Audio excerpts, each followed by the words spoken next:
E3 2012 kicked off with Microsoft's press conference. Now, last year in 2011, their conference at E3 wasn't exactly all that great.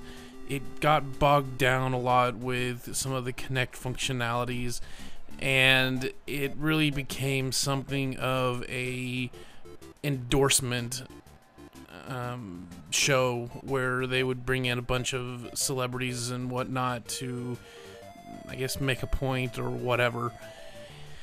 This year, they do things a little bit better.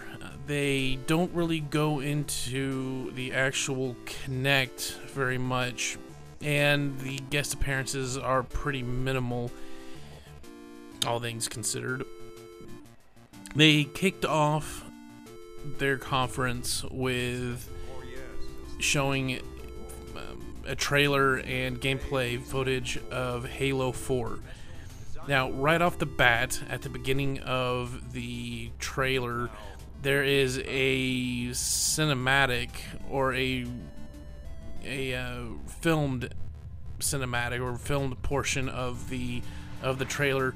Now, I am not a Halo fan. I played 1 a little bit, played 3 a little bit, so I don't know if necessarily having live actors in the trailer or in the game or whatever is a staple for the series, but I really hope that doesn't become a norm for other games or even for that series. It's kind of a cop-out, actually, instead of actually doing CGI. With that said, the gameplay, it didn't really appeal to me. Coming from a non-fan, it didn't really appeal to me. It didn't really look a whole lot different from the previous Halo games. The graphics were a little bit sharper during the rendered scenes, but in the actual comp, it didn't really look all that much different. You had some new enemies to fight, and of course new weapons and effects and stuff like that. It just didn't do anything for... It didn't really help convince me to go out and get it or become excited for the series again. If you like the previous series, then you'll probably end up liking this. There was no talk about any multiplayer or anything else like that. It was just basically a quick few minutes of, I guess, one of the levels or some of the gameplay. After the normal "we are the best" speech, Microsoft went into their next gameplay demo trailer of Splinter Cell Blacklist. Now, Splinter Cell is another series that I just couldn't really get too far behind, and it just felt like another futuristic shooter to me, and really that type of genre just doesn't appeal to me. However, seeing the gameplay and some of the strategic aspects of the way that you would handle the character, it's kind of helped turn the table a little bit. It's not a guaranteed buy for me, but it isn't something that I'm just going to roll my eyes at either. It's starting to get me interested in the series. The graphics look pretty good, I got to admit, and as far as the actual gameplay and all that stuff, it felt like it was more like a Rainbow Six game and less like Ghost Recon, if that makes sense. So, it did its job there. It actually helped turn. I don't know how well this is going to flow with fans of the series, but it did help get me a little bit more interested in the series. Then next up, we had a typical sports EA portion of the show where they claim Madden and FIFA better than ever with Kinect, blah blah blah. The typical rigmarole that you get with these types of games. Really, it just comes down to FIFA now has voice commands great to help with gameplay and I guess something like that. There really wasn't a demo or any real gameplay outside of a trailer that had supposedly some gameplay in it. Really wasn't all that impressive.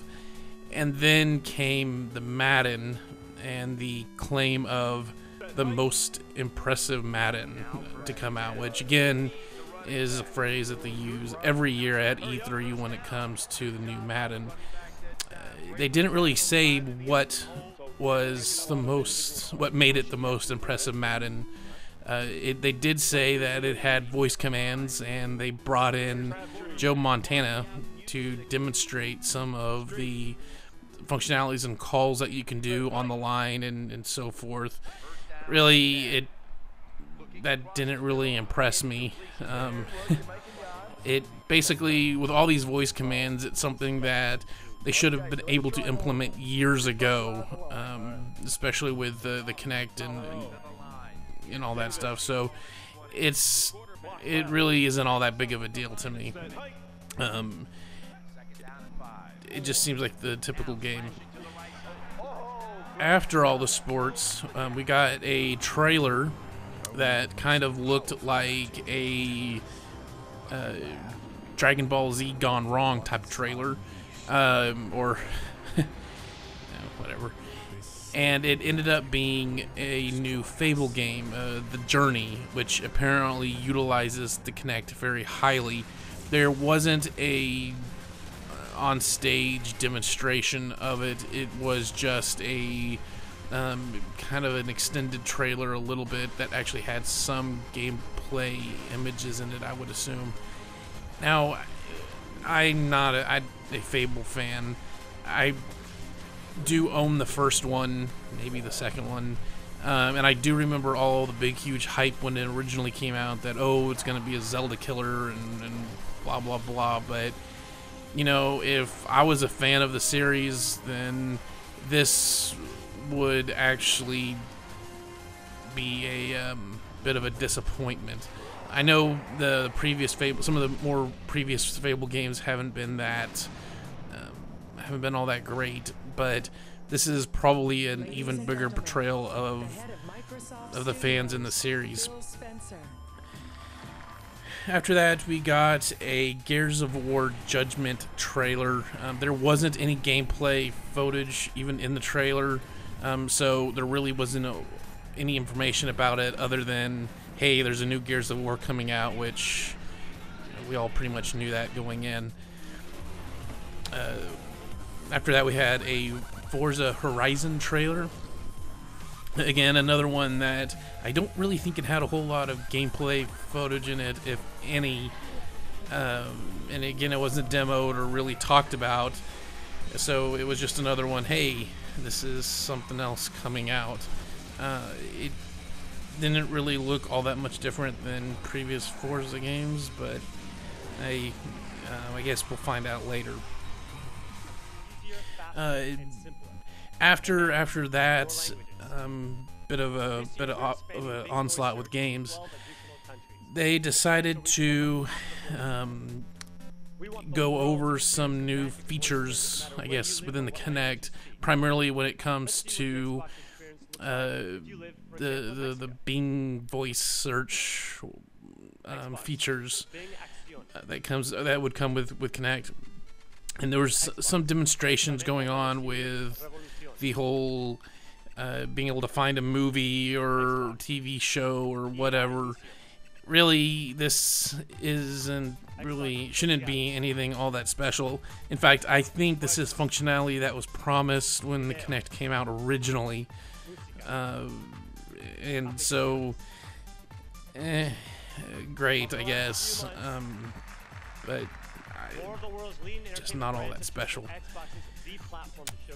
Next came a fitness game that was created in partner up with Nike, called, I think it's like Nike Fitness is the name of the game or something like that.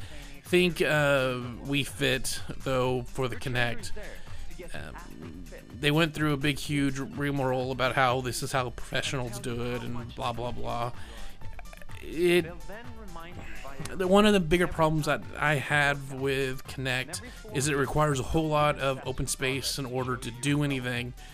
You can get away with playing some of the games without really having a big, huge, wide open area all the time, but when it comes to fitness, I really don't know a whole lot of people that have that much open space in front of their TVs, but whatever. It's a fitness game. It may or may not do well. I really didn't see a whole lot of difference between previous fitness games for the Kinect. But we'll just have to kind of see.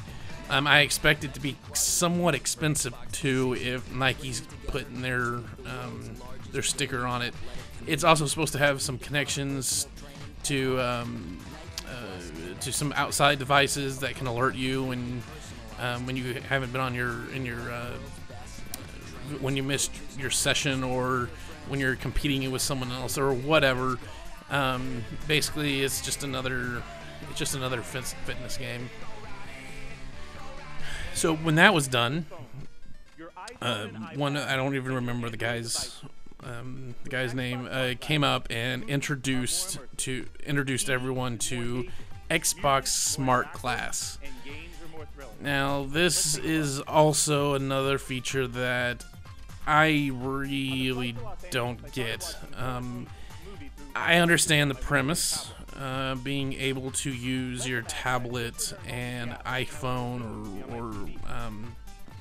or cell phone or Android phone or Windows phone or whatever to kind of communicate with each other and kind of be connected to the same cloud, quote unquote. Giving some new features and whatnot. Some of the examples given don't make too much sense, like being able to call up information about a movie while you're watching a movie or a TV show or whatever. Really big whoop-de-doo.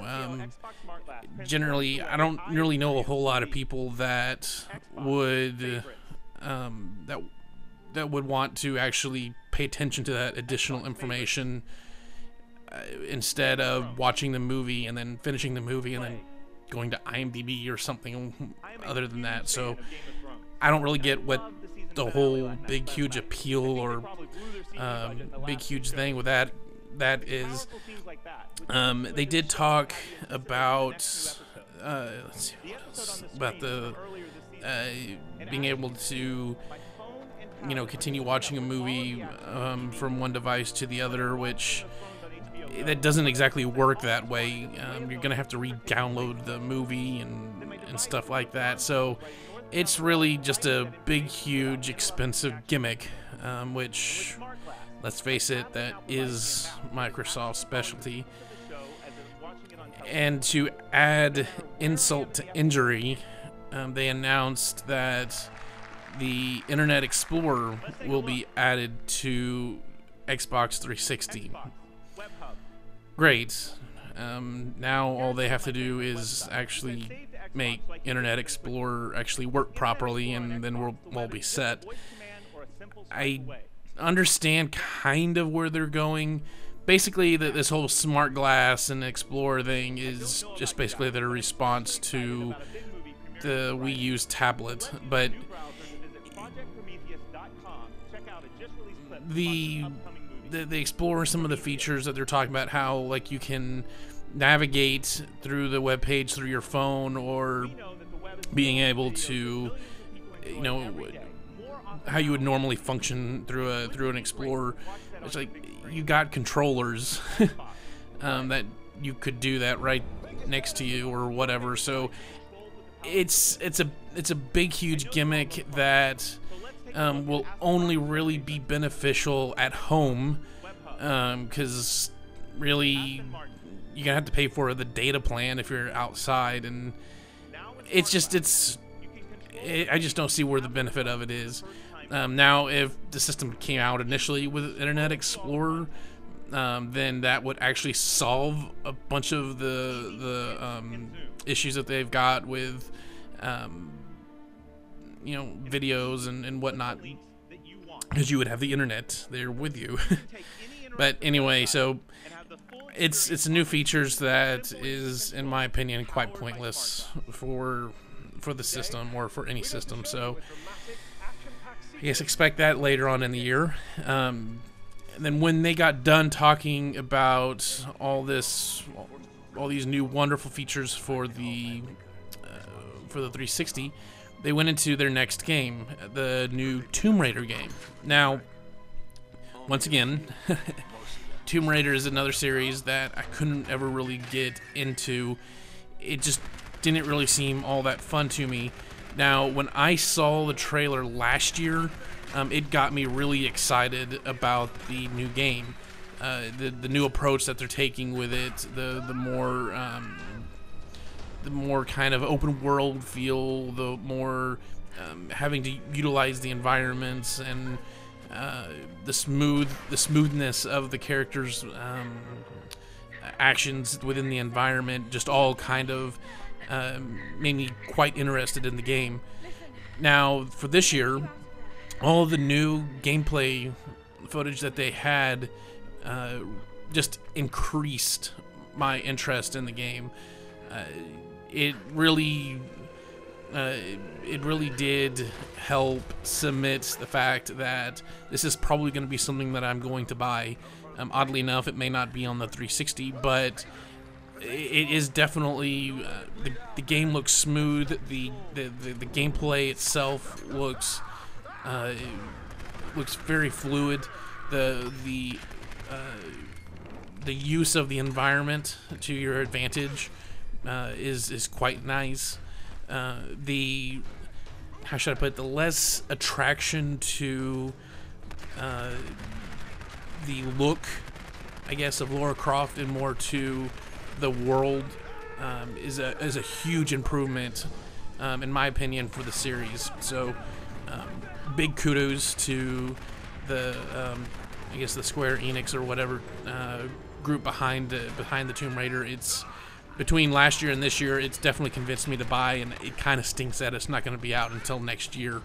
But anyway, after that, they announced 3 new titles, or 3 unannounced titles. The first one was the Ascend New Gods, which really didn't really. It's really hard to tell what is gameplay footage or what's actual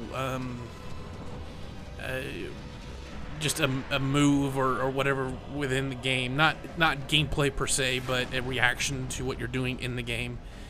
It didn't really look all that great. It just felt like another beat 'em up type of a game. It just didn't seem all that appealing to me. And again, no information was told about it or anything else. The next one was Loco Cycle. Again, no gameplay footage at all. I have no idea what the game is about. I assume it has something to do with the cycle. So it didn't really do anything except for announce that, hey, this game is coming. And then the last one, Matter, was the name. It was an interesting trailer. Again, there didn't seem to be any gameplay footage in it as well, but it's a really odd subject matter that it may have, and you just didn't know it. And no information really told or anything else like that. It looks kind of Portal-esque, but we just don't know yet. The next game that they went into a big hype for was Resident Evil 6.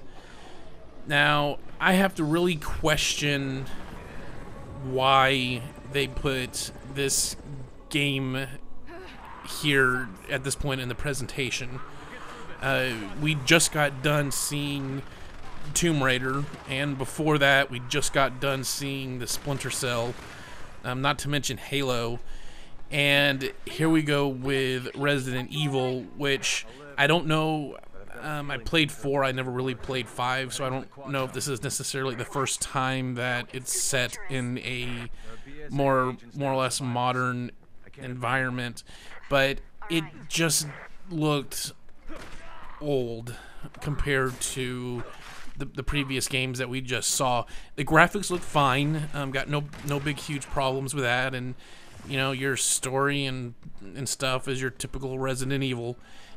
It just felt like it didn't have the polish like the previous games, and it felt different from the previous Resident Evil. So it's one of those games that we're gonna have to need to know more about it, but I would just think that it lost a lot of its steam because of what came before it in the press conference. So it did look like it had the same type of action and stuff like that was in at least Resident Evil 4. A little bit more fast-paced and a little bit more FPS-like, it felt like, or it seemed like. Again, not a whole lot of actual game footage. But if you're a fan of the series, then, you know, little doubt that you would like it, though it is Capcom, and they kind of have an odd track record as such. The next title that they went through, I think it's the first one outside of the Nike Fitness, which is purely Kinect, called Racketeer, which, again, is a, how should I put this delicately? It was a waste of time in the show. It demonstrated that you can blow up stuff, or medieval, like you can kind of do a trebuchet type of thing, or a ballista, and you can take out castles or whatever, and you can use your body to adjust and move the projectiles or whatnot. I have no idea if this is going to be, if that's the entire game or not, but it was very unimpressive and felt incredibly out of place. Mind you, this was pretty much right after Resident Evil. We got this kiddie game that didn't quite work out. Now, I have no problems with the kiddie games being part of the E3 presentations. I thought like the Sesame Street and the Disney World ones that they had last year were, you know, they were okay. They were there, done, you know, move on type of a thing. It looked like it was a poor game. Nothing was really described about it, and I can't see it doing well, should I say. After that, and again, whoever thought this order up, Southpark, the game. Don't have a whole lot to say on this. I do not like the series. I know I'm probably one of the few on that, so I can't really comment on it being true to the source material or not, or anything else like that. It looks like a cheap cash-in title to me, though. That's not why you watch the show, supposedly, and that's probably not why you would want to buy the game. So there is a Southpark game coming out. It looks like the show. Potentially the same voice actors, same creators are part of the game creation. So, you know, there's a good bet that if you like the show, you're going to like the game. Next, quick mention, because I didn't really get a whole lot of the capture. Dance Central 3. It looks pretty much like the previous Dance Centrals. Not a whole lot was told about it, as far as did it fix the problems of 2 or not. It just basically had a quick little quick little thing on stage, and then a big thing on stage. Whatever. It's another waste of time, basically. But after they were done with that, they went into their last game that they were going to show for the show, the Call of Duty Black Ops 2. This is another one that I really have to question on why they put it where they did in this show. I remember last year, Black Ops 1, the original Black Ops or whatever, it looked kind of intriguing. You know, zip lining and doing a bunch of stuff like that, and some stealth-like missions and whatever. This Black Ops 2 just, it did not impress in any way. The graphics didn't really look all that much more improved than what they currently are. It felt like an expansion that they ended up not calling an expansion. It just didn't really have a whole lot to it. Yeah, you had destructible environments and stuff like that, but it was really never clear if everything was destructible or just certain things. Outside of that, the gameplay looks and feels just like your typical Call of Duty, you know, type of functionality. And really, I don't really know a whole lot of people that buy these games for the single-player campaign storyline anyways. Most of the time, it's just for multiplayer, and there wasn't any information on that. So that's pretty much it for the 360 Xbox convention or press conference. They did go into a whole lot about sports, like ESPN offerings and new sports offerings and all that, which you know, if you're already watching football and whatnot through your 360, I can see where that could be beneficial. Personally, you know, you've got, you know, a bajillion other ways to actually watch this stuff now. So they did go through that. I just didn't feel like you know, to necessarily have to include that, but that was it for the Microsoft conference. Overall, it was better than last year's. It did exactly what I expected it to do. It was very, very reserved and very, very playing it safe. It didn't really have anything big, huge new announcements. So it announced the big titles because it had to.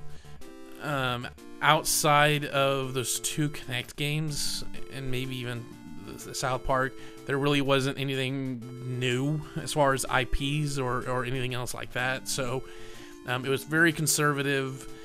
It just wasn't. It wasn't a bad show. It just wasn't exciting, nor would it be all that memorable moving forward. So, thanks for joining me on the look at Microsoft's press conference. I expect the others to be popping up shortly after. Thanks for watching. God bless.